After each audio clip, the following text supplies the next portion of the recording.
So this US dollar Japanese yen analysis for Tuesday, 31st of July. Now let's just have a look at prices and where prices may likely go. So we saw price come down towards this 111.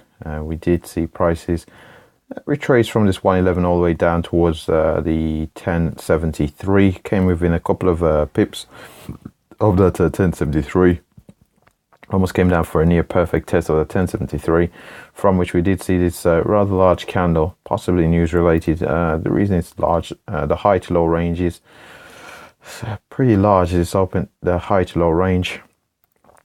And what we did see was a close above the 111, from which we have seen acceleration momentum. Again, we've tested this 200 period moving average. So we tested 200 period average, see a bit sell side momentum, tested period moving average again, saw sell side momentum come into the market. And at present, we did close above the 200 period average on the third attempt here.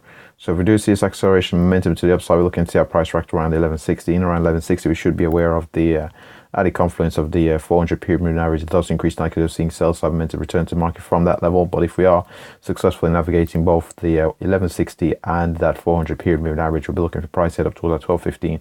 Successful break from which we would then look for price head up towards that 1252, which would expect to be the very, very far end of the range here on the US dollar Japanese yen. If, however, we do turn around from this 1160 or from this 200 period moving average at present, we're looking for a retest of that 111. Successful break from which we're then looking for a test of that 1073. And if we do see a great degree of accelerated momentum here to the downside, we'll be then looking for prices to head down, possibly down towards that 1020 in the coming days or so, or even today if we did have quite a volatile day, but don't anticipate happening today. But if we do break beyond 1073, possibly looking at that 1020 as a horizontal level of some importance to the downside. What we'll do now is have a look here at the daily chart, see how prices are developing, get scaling here correct. And as we can see here, we've had a sell side momentum coming to market from 1304.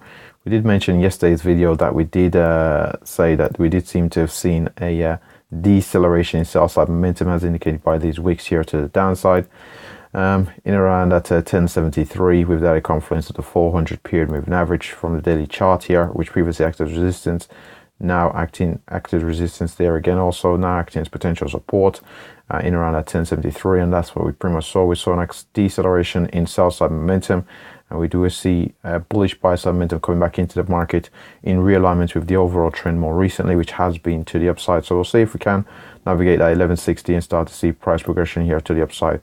And if we do see that price progression to the upside, the very next level of some significance would of course be in around that 1304 here on the US dollar Japanese yen. And with that said, that pretty much wraps up the US dollar Japanese yen analysis. Thanks for watching.